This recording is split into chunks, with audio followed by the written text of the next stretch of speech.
নবীজি বলেন, তোমাদের মধ্যে শ্রেষ্ঠ তারা, উত্তম তারা, সর্বোচ্চ মর্যাদার অধিকার রাখে তারা কারা? যারা কোরআন পড়ে এবং পড়া। এক হাদিসে নবীজি বলেন, ফাদলুল আলিমি আলাল আবিদি কাফদলি আলা আদনাকুম।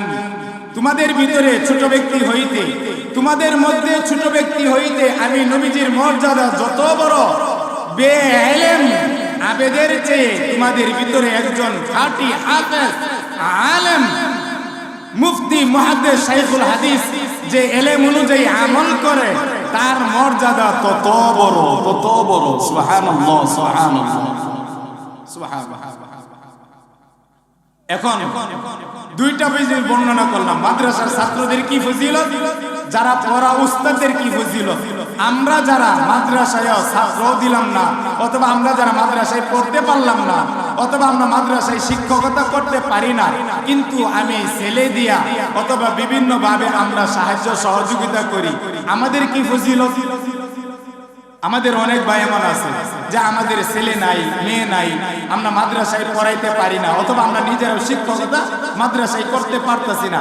আমাদের কি ফজিলত, আমরা যারা মাদ্রাসায় শিক্ষকতা করতে পারি না অথবা ছাত্র দিতে পারি না, আমরা যদি মাদ্রাসায় শিক্ষকতা নাও করতে পারি, মাদ্রাসায় ছাত্র নাও দিতে পারি, তৃতীয় নম্বর আমাদের কি ফজিলত, আমরা যদি তাদেরকে সাহায্য সহযোগিতা করি। নবীজি কি বলেন দেখেন, নবীজি বলেন এক হাদিসের সারাংশের মূল অংশ, কুন আলিমান। এদিকে তাকান, জান্নাতে যেতে চাও, জান্নাতে যেতে চাও, বড় আলেম হও, হাফেজ হও, আলেম হও, মুফতি হও, মুহাদ্দিস হও, দ্বীনের মুবাল্লিগ হও, দ্বীনের মুজাহিদ হও, বাতিলের বিরুদ্ধে লড়ার জন্য শক্তিশালী নওজোয়ান সিপাহ সালাহ হও, আল্লাহর জমিন আল্লাহর দ্বীন প্রতিষ্ঠা করার জন্য, বাতিলের বিরুদ্ধে লড়ার জন্য, হুঙ্কার দেওয়ার জন্য ভালো সাচ্চা এলেম অনুযায়ী আমল করার জন্য ভালো আলেম হও। জান্নাতে যেতে চাও, কুন আলিমান।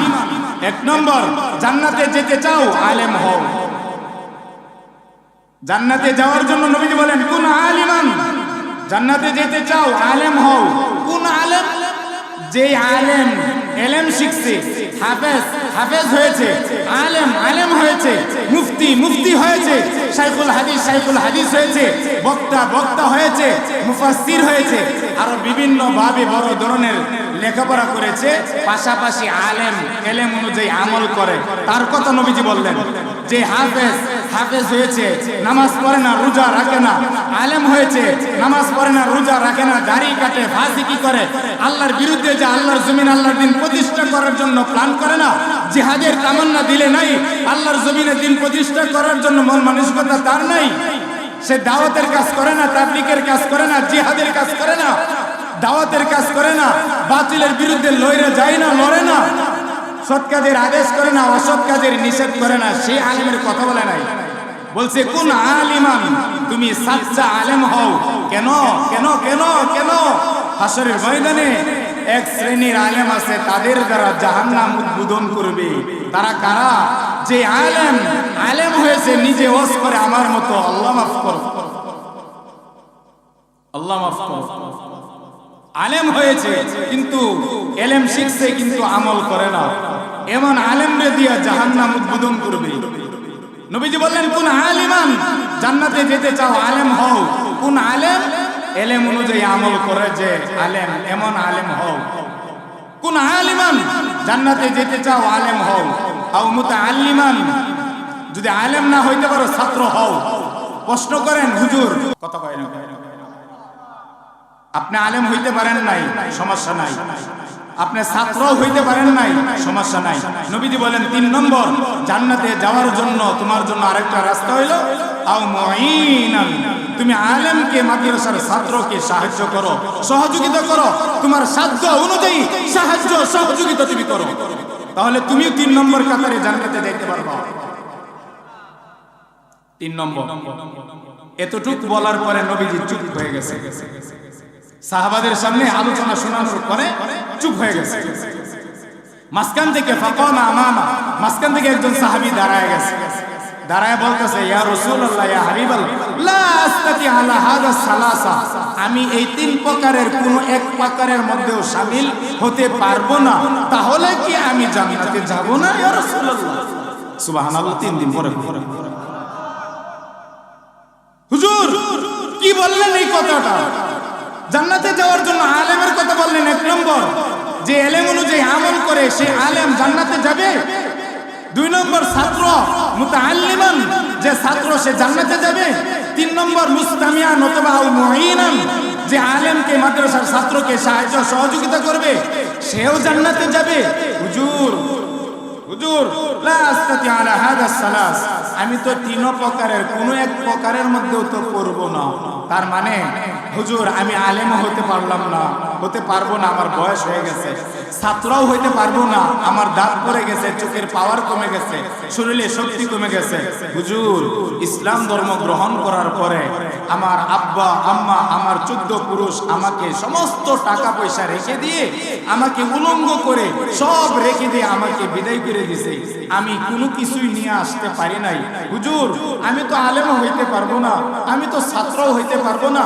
আপনি যে কথা বললেন আলেমকে সাহায্য করার জন্য, ছাত্রকে সাহায্য করার জন্য, আমি তো সাহায্যও করতে পারবো না, আমার তো বুদ্ধিও নাই, আমার জ্ঞান শূন্যতা হয়ে গেছে, চোখেও দেখি না, আমি তো সরাসরি দুর্বল হয়ে গেছে। হুজুর আমি কেমনে সাহায্য সহযোগিতা করব? তাহলে কি আমি জান্নাতে যাব না?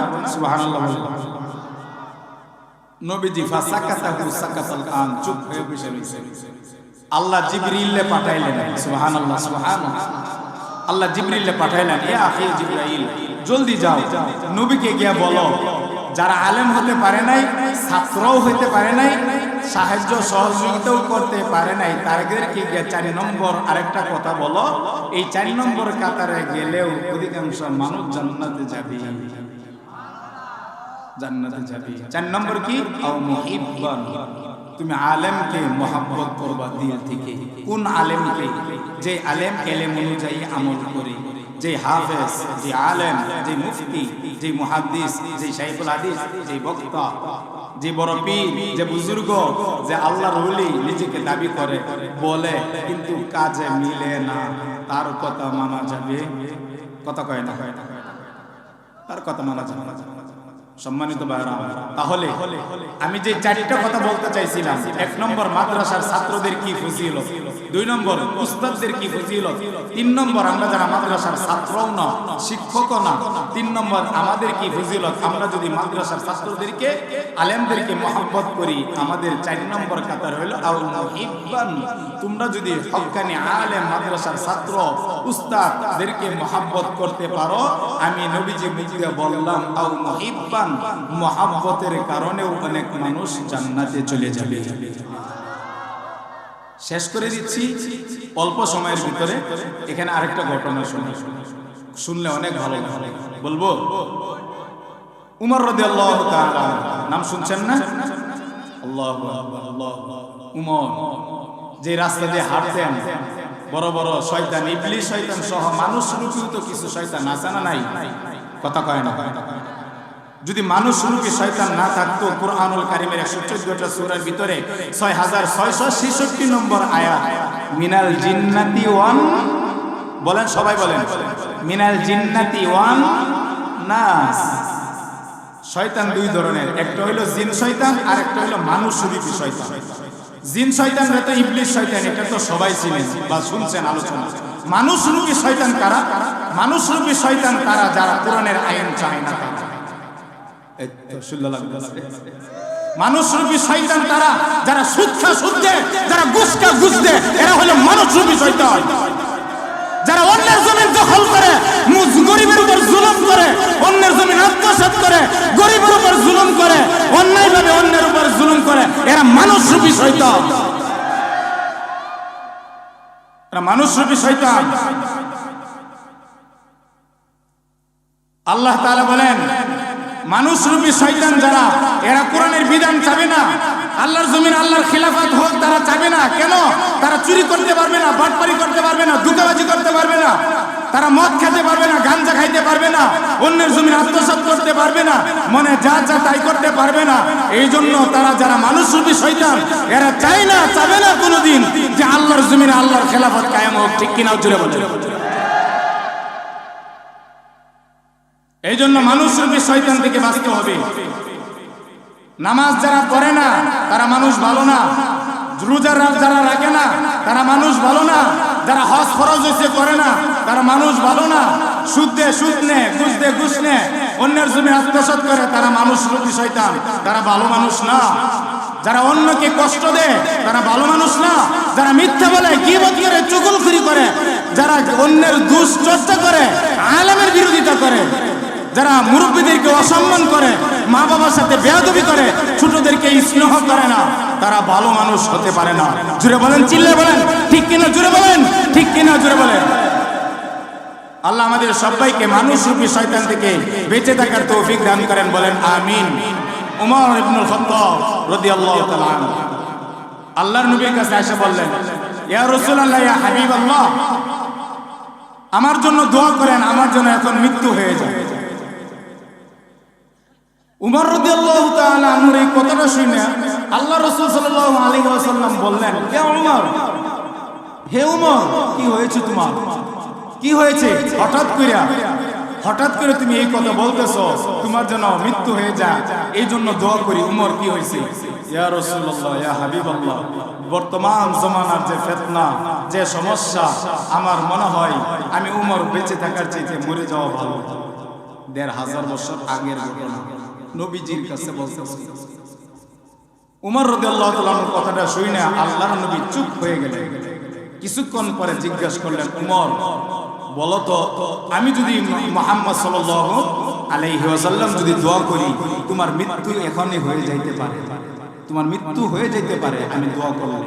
উমর বলো তো দেখি, ইসলাম ধর্ম তো মাত্র কিছুদিন আগে গ্রহণ করেছো, হাসরের ময়দানে যদি আল্লাহ তোমাকে জিজ্ঞাসা করে জাহান্নাম থেকে বাঁচার জন্য কি আমল তুমি নিয়ে আসছো, উমর হাসরের ময়দানে আল্লাহর কাছে কি বলবা? বলো, কি বলবা? বলো।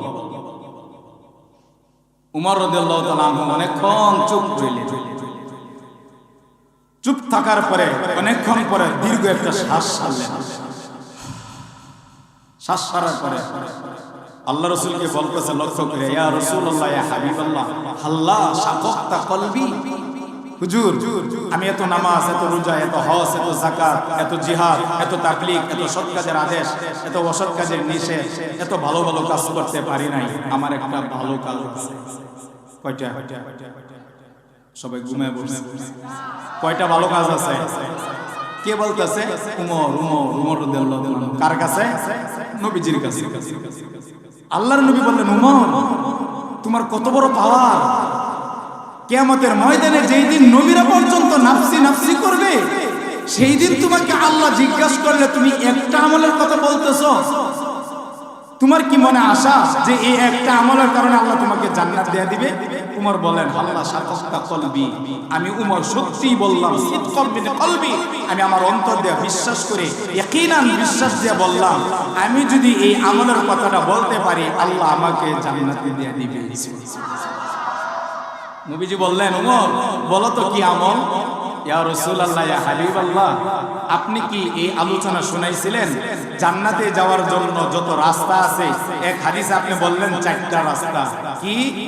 আলেম হও, এলেম অনুযায়ী আমলকারী আলেম হও, না পারো আলেম না হইতে পারো ছাত্র হও, না পারো সাহায্য করো, না পারো মহব্বত করো। হে রাসূল, আপনি কি এই হাদিসটা কি আপনি বলেছেন? নবীজি বলেন, নাম, আমি বলেছি। ক আরাইবা ফি কালামিকা, আশাক্কা ফি কালামিকা, আকালামি ফি কালামিকা। হুজুর, আপনি যে কথাটা বলছেন, হাদিসটা বলছেন, এর মধ্যে আপনার কথার মধ্যে কি কোনো সন্দেহ আছে? আপনি কি উল্টা পাল্টা বলেন? আপনার কথার ভিতরে কোনো ভুল আছে? আপনার কথার ভিতরে কোনো উলট পালট আছে? না আপনি সত্য নবী, আপনাকে সত্য দিয়ে আল্লাহ পাঠাইছে, আপনি সত্য কথা বলেন? আল্লাহর নবীকে আটকায় দিলেন। আল্লাহর নবী বললেন, মুস্কি ফাযহিকা কওলিহা, তার কথা শুনে না নবীজি মুস্কি হাসি মারলেন। সুবহানাল্লাহ। আল্লাহর নবী বললেন, উমর, আমি তো এই কথাটা বলছিলাম, জান্নাতে যাওয়ার জন্য এলেম অনুযায়ী আমলকারী আলেম হও, না হয় ছাত্র হও, না হয় তাদেরকে সাহায্য করো, না হয় তাদেরকে ভালোবাসো। ইয়া রাসূলুল্লাহ, ইয়া হাবিবাল্লাহ, আমি বড় কোনো আলেম হইতে পারি নাই, ছাত্রও হইতে পারি নাই, আমার কোনো টাকা পয়সা আছে কিনা আমি জানি না, আমি কি সাহায্য সহযোগিতায় কোনো কিছু করতে পারছি কিনা, কিন্তু 4র্থ নম্বর আমি বুকে হাত দিয়ে বলি, কিয়ামতের ময়দানে আমি উমরকে যখন আল্লাহ জিজ্ঞাসা করবে, ইয়া উমর, হে উমর, তুমি বলো জান্নাতে যাওয়ার জন্য, জাহান্নাম থেকে বাঁচার জন্য কি আমল নিয়ে আসছো? আমি উমর আল্লাহ তাআলাকে বলবো, আল্লাহ, আমি রোজা হজ যাকাত জিহাদ দাওয়াত তাবলীগ আমি এত আমল করতে পারি নাই, তাহাজ্জুদ ইশরাক আওয়াবিন এত পড়তে পারি নাই।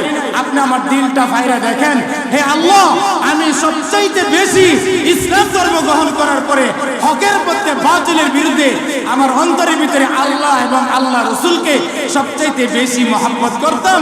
আমি রাসূলের কাছ থেকে শুনেছি 4 নম্বর যে ব্যক্তি আলেমদেরকে, মাদ্রাসার ছাত্রদেরকে, উলামায়ে হাক্কানীদেরকে, পীর মাশায়েখদেরকে যারা দিল থেকে ভালোবাসবে, রাসূল বলেছে তাদেরকেও নাকি আপনি জান্নাত দান করবেন।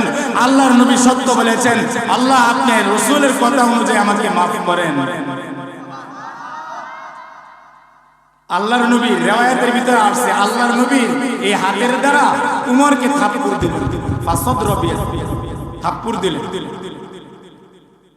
থাপ্পড় দিয়ে বললেন, উমর সত্যি কথা বলেছো, মনে রাখো হাদিস তুমি শুনো, আল মারউ মা মান আহাব্বা ওয়া লাকুম মাকতাসাবা, যার সাথে যার মহব্বত তার সাথে তার কিয়ামত, যার সাথে যার কিয়ামত তার সাথে তার হবে জান্নাত অথবা জাহান্নাম। জোরে বলেন ঠিক কিনা? আল্লাহ আমাদের সবাইকে বুঝার আমল করার তৌফিক দান করেন। জোরে বলেন আমিন। আমার কথা শেষের দিকে, শেষ করে দিচ্ছি। আপনাদেরকে অনুরোধ করছি, কোন হক্কানি আলেম, মাদ্রাসার ছাত্র মসজিদ মাদ্রাসায় জায়গা দিলে, টাকা দিলে, বুদ্ধি দিয়া, পরামর্শ দিয়া, মেহনত করলে যে আলোচনাটা শুনছেন এখন এতক্ষণ পর্যন্ত, এই আলোচনার দ্বারা কি বুঝলেন? যদি মসজিদের জন্য, মাদ্রাসার জন্য সদকায়ে জারিয়ার কাজ করে যান তাহলে অনেক ক্ষতি হবে। কথা কয় না?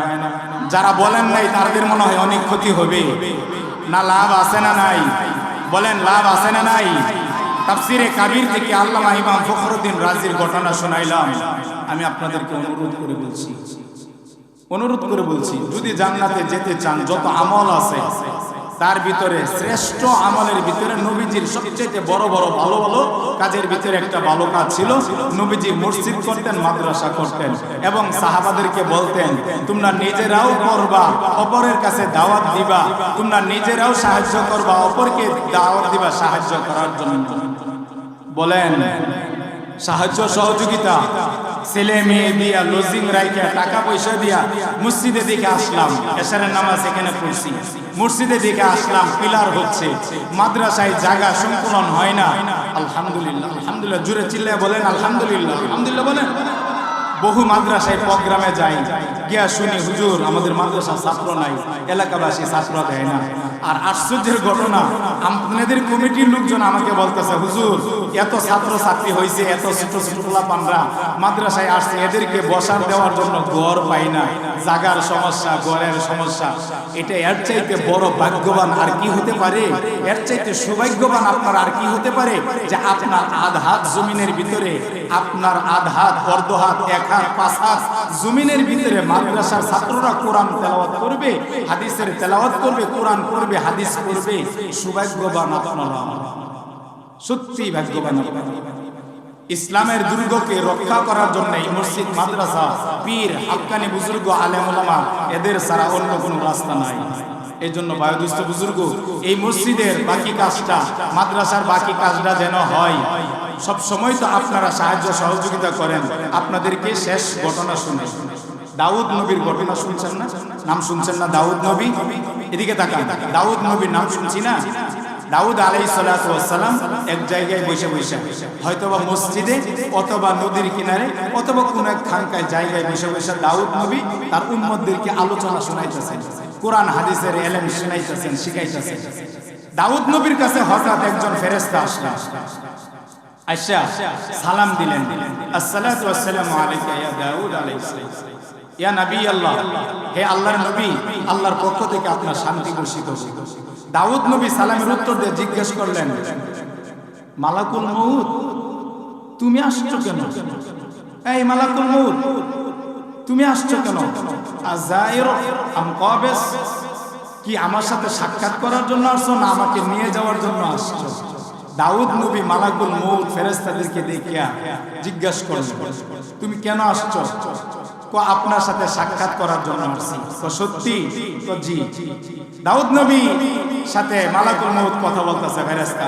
বলতে বলতে বলতে বলতে হঠাৎ করে দেখলেন দাউদ নবীর চোখের সামনেই একেবারে কাছাকাছি সুঠাম দেহের একটা অধিকারী লোক, ছোট্ট বাচ্চা, নওজোয়ান যুবক দাউদ নবীর সামনে বসে বসে আলোচনা শুনতেছে আর মুস্কি মুস্কি হাসতেছে। এত সুন্দর চেহারা। মালাকুল মউত দাউদ নবীকে বলতেছে, দাউদ নবী, আমার একটা জিনিস খুব কষ্ট লাগতেছে। কি? এই যে আপনার চোখের সামনে, আপনার সামনে যে যুবকটা বসে বসে আলোচনা শুনতেছে, এই যুবকের মাত্র সময় আছে মাত্র 5-10 মিনিট, আধা ঘন্টা, 1 ঘন্টা।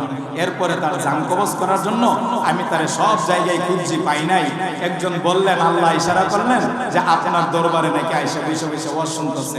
আমার কষ্ট লাগতেছে, এত সুন্দর যুবক, এত সুন্দর চেহারা, এই যুবকের সময় শেষ। দাউদ নবী যুবকের দিকে তাকাইছে, তাকায় বলতেছেন, দাউদ নবী আল্লাহকে বলো এই যুবকের চেহারা তো অনেক সুন্দর, এই যুবককে আরো কিছুদিন বাঁচানোর জন্য, হায়াতকে লম্বা করে দেওয়ার জন্য আল্লাহর কাছে বলছেন। দাউদ নবী বলতেছেন, না, লিখিত হয়ে গেছে, তাই টাইম শেষ, সময় শেষ, আল্লাহ আর ঘুরাবেন না। তাই নাকি? আচ্ছা ঠিক আছে, কি করবি? দাউদ নবী মুনাজাত করে শেষ করলেন। সবাই দাউদ নবীর মজমা থেকে উঠে চলে গেছে।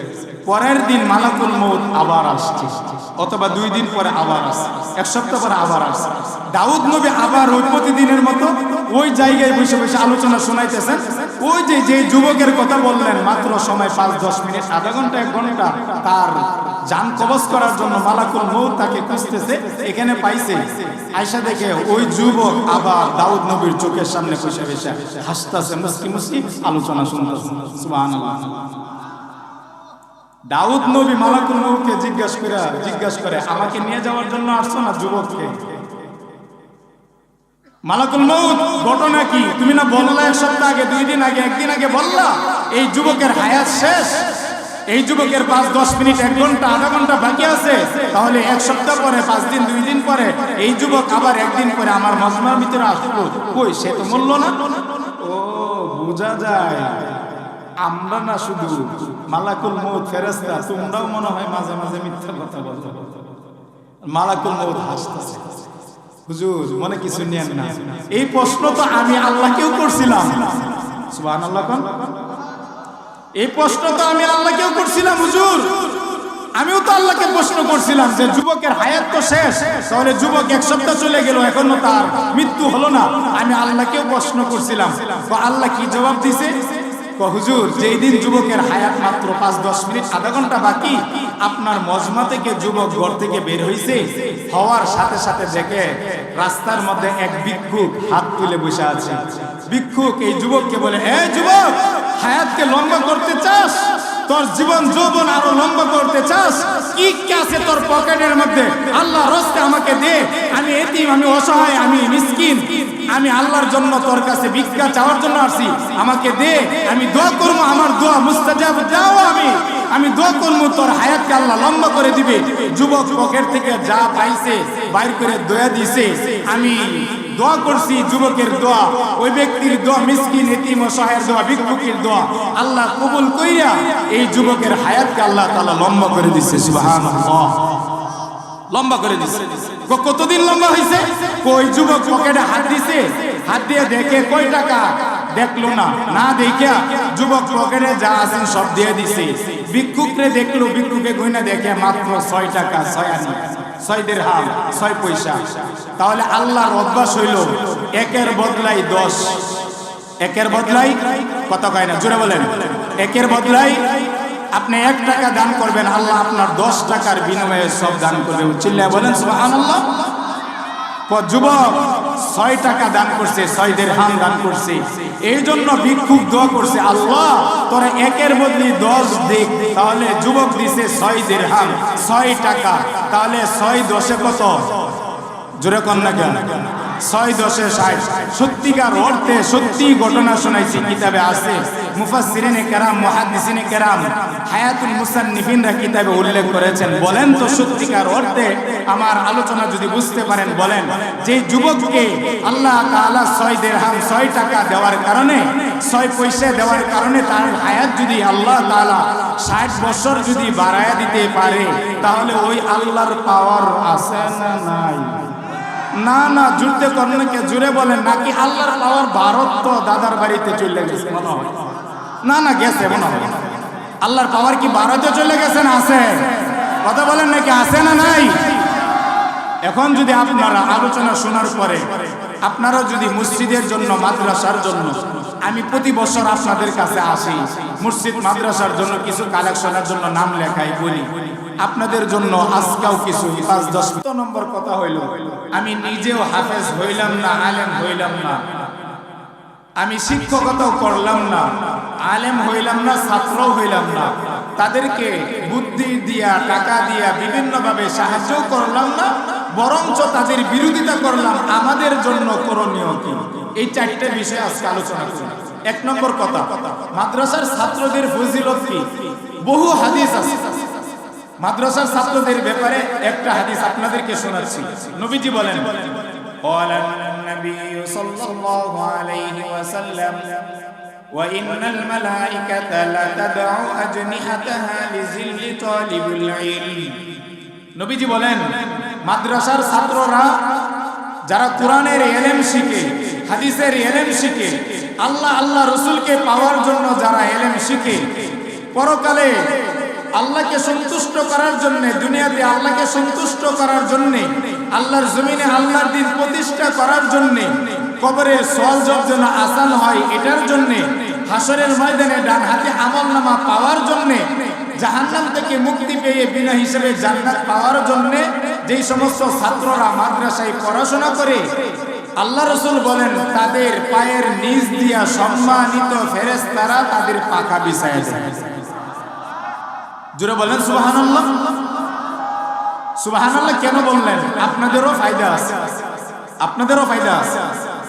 নবীজি বলেন, মা মিন কওমিন ইয়াজতামিউনা ইয়াযকুরুনা আল্লাহু তাআলা লা ইউরিদুনা বিযালিকা ইল্লা ওয়াজহাহু ইল্লা নাদাহুম মুনাদিম মিনাস সামা আন কুমু মাগফুরান লাকুম ওয়া ক্বাদ বাদদালতু সাইয়্যাতিকুম হাসানাত ওয়া ফি রিওয়ায়াহ ওয়া ক্বাদ বুদদিলাত সাইয়্যাতিকুম হাসানাত। নবীজি বলেন, মা মিন কওমিন ইয়াজতামিউন, কোন জাতি, কোন সম্প্রদায়, কিছু মানুষ একত্রিত হয়েছে, ইয়াযকুরুনাল্লাহ, তারা আল্লাহকে নিয়ে আলোচনা করে, আল্লাহর কথা বলে, কোরআনের কথা বলে, হাদিসের কথা বলে, আল্লাহ রাসূলকে পাওয়ার কথা বলে, জাহান্নাম থেকে মুক্তি পেয়ে জান্নাত যাওয়ার কথা বলে।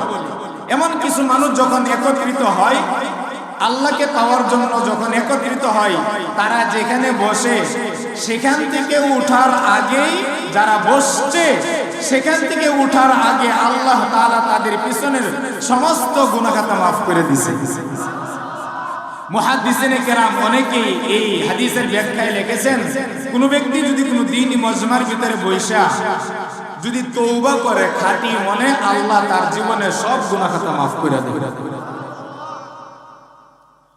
হাদিসের শেষ অংশে নবীজি বলেন, ওয়াকাদ বাদদালতু সাইয়্যাতিকুম হাসানাত, তোমরা যে পিছনে যত গুনাহ করেছিলে, ফেরেশতারা যে লিখে রাখছিল, কিরামান কাতিবিন ফেরেশতা, এই গুনাহ যে লিখে রাখছিল, ওই গুনার জায়গায় আল্লাহ তাআলা গুনাহ সরায়া প্রত্যেকটা গুনার জায়গায় এক একটা নেকি দ্বারা আল্লাহ তাআলা নেকি দিয়া পরিবর্তন করে দিয়েছে। সুবহানাল্লাহ।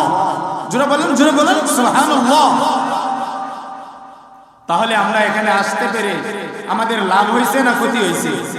জোরে বলে বুঝা বলেন, লাভ হয়েছে না ক্ষতি হয়েছে? যদি সত্যি যদি এই হাদিস অনুযায়ী যদি আল্লাহ আমাদের এই মজমাকে কবুল করেন, যদি আজকে আমাদের এই মজমা যদি আল্লাহর দরবারে কবুল হয়ে যায়, যারা আসতে পারে নাই তাদের গুনাহ খাতা কি মাফ হইছে? কথা কয় না? তাহলে তারা কি ঠকছে না জিতছে? আমরা কি ঠকছি না জিতছি? জোরে বলেন সুবহানাল্লাহ। 4টে বিষয় নিয়ে আলোচনা করব। 1 নম্বর, মাদ্রাসার ছাত্রদের কি ফজিলত। মাদ্রাসার ছাত্রদের ফজিলত সম্পর্কে নবীজি বলেন, ওয়া ইন্নাল মালায়েকাতা লা তাদউ আজনিহাতাহা লিজিল্লি তালিবুল ইলম।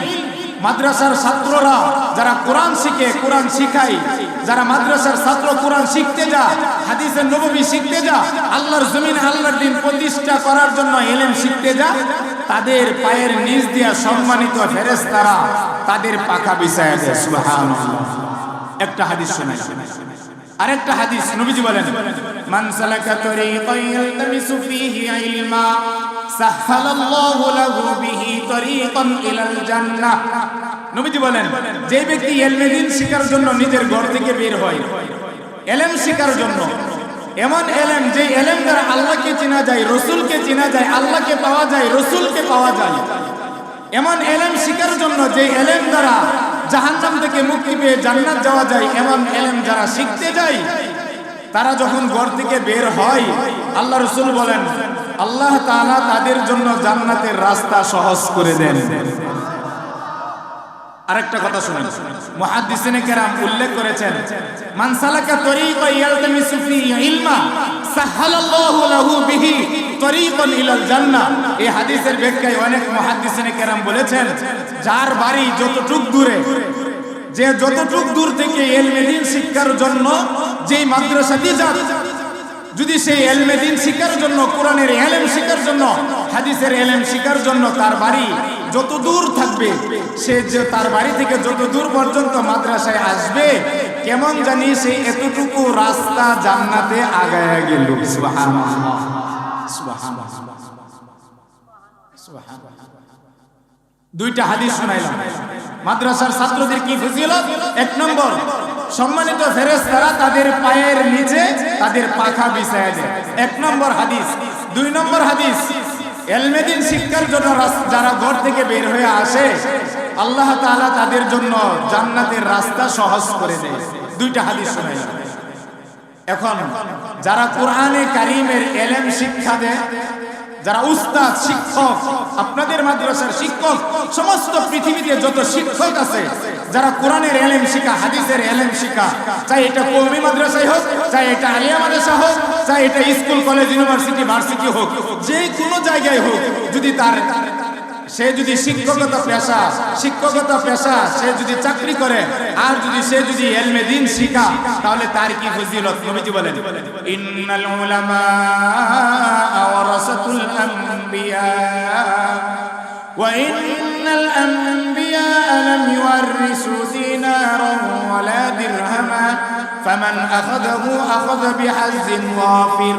নবীজি বলেন, ইন্নাল উলামা, যারা আলেম, যারা মুফতি, যারা মুহাদ্দিস, যারা শাইখুল হাদিস, যারা হাফেজ, যারা আলেম, যারা দ্বীনের ধারক বাহক, যারা ইলমে দ্বীন শিক্ষা দেয়, আলেম, তারা হইল নবীজির ওয়ারিস। তারা কি? নবীজির ওয়ারিস। নবীজি বলেন, আমি ওয়ারিস হিসাবে একমাত্র ইলম রেখে গেছি, আমি ওয়ারিস হিসাবে ধন দৌলত, টাকা পয়সা রেখে যাই নাই। যেই ব্যক্তি ইলমে দ্বীনের কিছু অংশ অর্জন করতে পারলো, যে যতটুকুই পারছে, যে যতটুকু ইলমে দ্বীনের ওয়ারিস হইল, যে যতটুকু ইলমে দ্বীন শিক্ষা করলো, সে নবীর ততটুকু ইলমের ওয়ারিস হয়ে গেল। সুবহানাল্লাহ। আরেক হাদিসের ভিতরে হযরত উসমান ইবনে আফফান রাদিয়াল্লাহু তাআলা আনহু সর্বপ্রথম মাদ্রাসার ভিতরে নুরানি ছাত্রদেরকে যত কিতাব পড়ানো হয়, এই কিতাবের একটা হাদিস আপনাদের ছাত্ররাও পারে, এই মাদ্রাসা সহ সব মাদ্রাসার ছাত্ররাই এই হাদিস পারে। এমন কি আমরা যারা এখানে বসে আছি, এই হাদিসটা আমাদের অনেকেরই মুখস্থ। নবীজি বলেন, খায়রুকুম মান তাআল্লামাল কুরআনা, পরে কি বলেন তো? এই দেখছেন সবাই পারে, মাশাআল্লাহ। নবীজি বলেন, খায়রুকুম মান তাআল্লামাল কুরআনা ওয়া আল্লামা, তোমাদের ভিতরে, আসমানের নিচে, জমিনের উপরে, মানুষের ভিতরে সবচাইতে আল্লাহ রাসূলের কাছে সবচাইতে উত্তম, শ্রেষ্ঠ, মর্যাদা সম্পূর্ণ ব্যক্তি সে, যে নিজে কোরআন পড়ে এবং অন্যকে কোরআন পড়া, যে ইলম শিখে অন্যকে ইলম শিখা। এই হাদিস থেকে মাদ্রাসার ছাত্রদেরও ফজিলত পাওয়া গেল, মাদ্রাসার উস্তাদদেরও ফজিলত পাওয়া গেল। পৃথিবীর ভিতরে শ্রেষ্ঠ সে যারা মাদ্রাসায় ইলমে দ্বীন শিক্ষা করে, পৃথিবীর ভিতরে শ্রেষ্ঠ সে যারা মাদ্রাসায় ইলমে দ্বীন শিখা। চিল্লায় বলেন ঠিক কিনা? দুইটা হাদিস শুনাইলাম আলেমদের ব্যাপারে, দুইটা হাদিস শুনাইলাম মাদ্রাসার ছাত্রদের ব্যাপারে। আলেমদের ব্যাপারে নবীজি বলেন, উলামায়ে কেরাম নবীর ওয়ারিস। দুই নম্বর, যারা ইলমে দ্বীন শিখে, যারা শিখে, উস্তাদ, মুআল্লিম, টিচার, যারা শিক্ষা দেয়, তারা সবচাইতে শ্রেষ্ঠ এই হাদিস থেকে পাওয়া যায়। দুইটা পাইলাম। এখানে একটা ঘটনা আপনাদেরকে শোনাই, আপনাদেরকে উদ্বুদ্ধ করার জন্য, মাদ্রাসার দিকে, কোরআনের দিকে, ইসলামের দিকে উদ্বুদ্ধ করার জন্য আপনাদেরকে একটা সাচ্চা ঘটনা শোনাই। বলবো? কথা কয়, আওয়াজ কি কমে গেছে কেন? ঘটনাটা বলবো না রাগ করতেছেন নাকি? ঘটনাটা কি? ঘটনাটা হলো, এই পৃথিবীতে আমার জানা মতে, ভুল হতে পারে, আমার জানা মতে এই পুরা পৃথিবীতে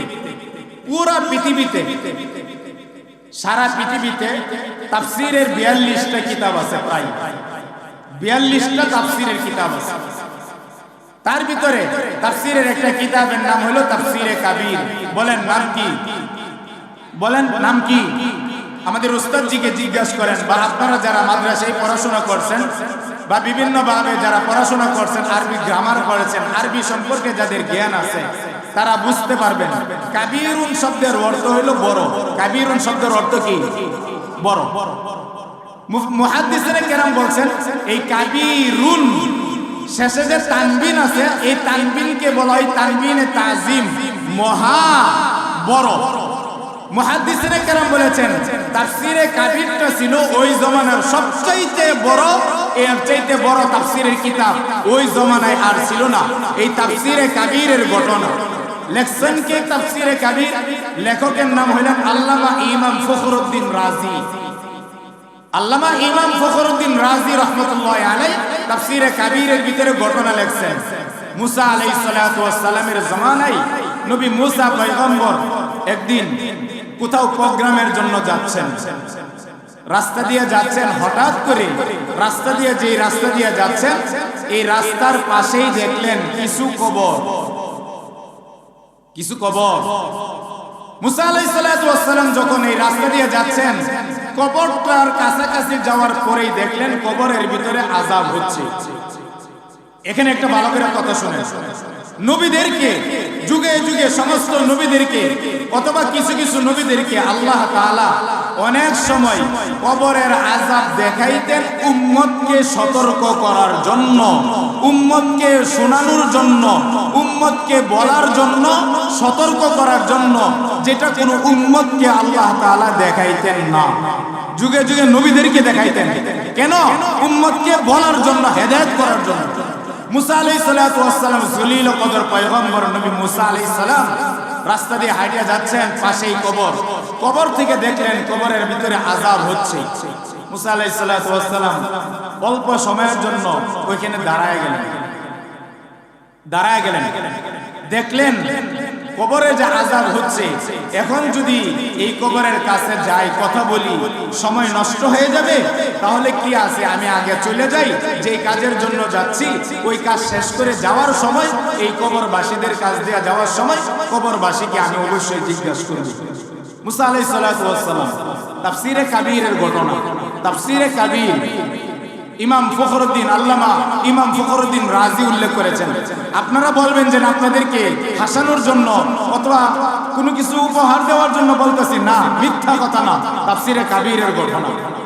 আল্লামা ইমাম ফখরুদ্দীন রাজি লিখছেন মুসা আলাইহিস সালাতু ওয়াস সালাম চলে গেছেন, কাজ শেষ করে যাওয়ার সময় ঠিক যতটুক দূর থেকে আযাব উপলব্ধি করতে পারছিলেন, এতটুক দূর থেকে দেখলেন, কিছুক্ষণ সময় যাওয়ার সময় দেখলেন কবরে আযাব হচ্ছে। এখন কবরের কাছাকাছি আসার সময় দেখে কবরের আযাব বন্ধ হইয়া ওই কবর থেকে জান্নাতের সুঘ্রাণ আসতেছে। আশ্চর্য ঘটনা না? কথা বললাম না কেন? আশ্চর্য ঘটনা। মুসা আলাইহিস সালাতু ওয়াস সালাম, ইয়া লা আজাবা, কি আশ্চর্যের ঘটনা, কি হুয়া, কি হইছে, আশ্চর্যের ঘটনা। মুসা আলাইহিস সালাতু ওয়াস সালাম আস্তে আস্তে আস্তে আস্তে আস্তে কবরবাসীর কাছে আসলেন। মুসা নবী তো আসার পরে কবরবাসীদেরকে লক্ষ্য করে বললেন, হে কবরবাসী, আমি নবী মুসা বললাম, কিছুক্ষণ আগে যাওয়ার সময় দেখলাম তোমার কবরের ভিতরে আযাব হচ্ছে, আর এখন অল্প সময়ের ব্যবধানে আমি এখন যাচ্ছি, কবরের ভিতরে আযাব বন্ধ হয়ে এখন জান্নাতের নাজ ও নিয়ামত কবরে চালু হচ্ছে। বলো তো তোমাদের কি হয়েছে, ঘটনা কি? মুসা আলাইহিস সালাতু ওয়াস সালাম যখন কবরবাসীকে প্রশ্ন করলেন, কবরবাসীর ভিতরে যারা ছিল, একজন কবরবাসীর মুখ থেকে জবান আল্লাহ তাআলা কুদরতি ভাবে খুলে দিলেন মুসা নবীর সাথে কথা বলার জন্য। সুবহানাল্লাহ।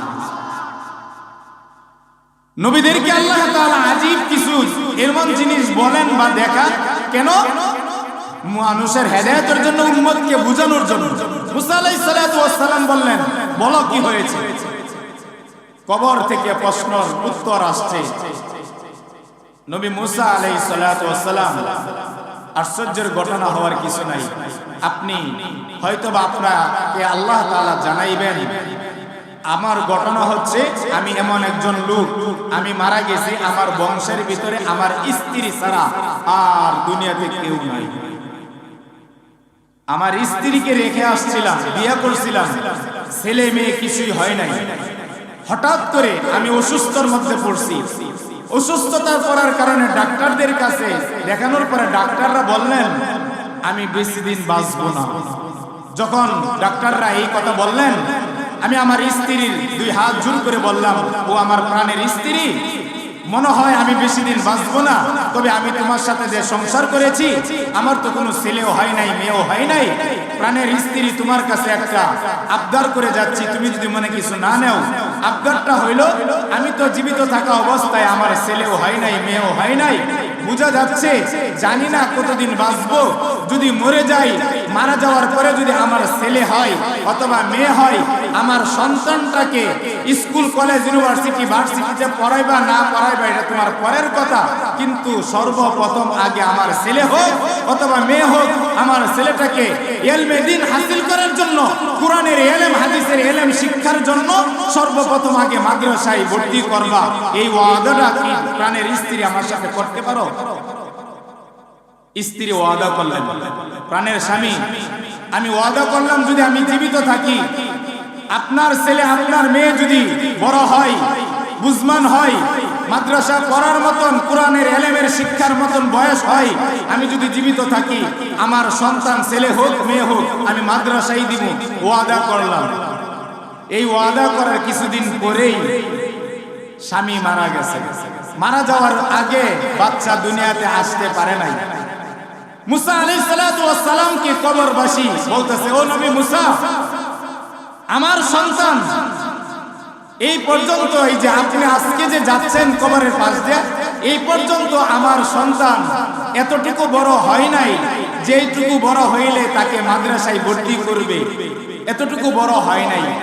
আমার সন্তান, আমার তো কেউ নাই, আমার স্ত্রী ছাড়া, আমার সন্তান ছাড়া তো তখন আর কেউ ছিল না। আমি যখন মারা গেছি তখন তো আমার স্ত্রী ছাড়া আমার আর কেউ আত্মীয় স্বজন ছিল না। এইমাত্র আপনি যখন যাচ্ছেন আমার কবরে আল্লাহ তাআলা আযাব দিচ্ছিলেন, কেন? এমন কেউ ছিল না যে সদকায়ে জারিয়া করবে আমার জন্য, কোরআন পড়ে, দান করে, সদকা করে, নামাজ পড়ে, রোজা রেখে, আল্লাহর ঘর মসজিদে দান করে, মাদ্রাসায় দান করে আমার জন্য কেউ সদকায়ে জারিয়া পাঠাবে কবরে, এমন কেউ ছিল না। আপনি যখন যাচ্ছেন কবরের পাশ দিয়ে, আমার কবরে আযাব হয়েছিল এই জন্য যে আমারকে কবরে নেক আমল পৌঁছানোর কেউ ছিল না। এই জন্য আমি যে পরিমাণ নেক আমল নিয়ে আসছিলাম, ওই পরিমাণ নেক আমল দ্বারা আমি জাহান্নাম থেকে বাঁচতে পারি নাই। এই জন্য বাঁচতেও যেহেতু পারি নাই, পর্যাপ্ত পরিমাণ নেক আমল করে নিয়ে আসতে পারি নাই, আর আমারও সদকায়ে জারিয়া করার মতো কেউ ছিল না। এই জন্য আমার কবরের মধ্যে আযাব দেওয়া হচ্ছিল।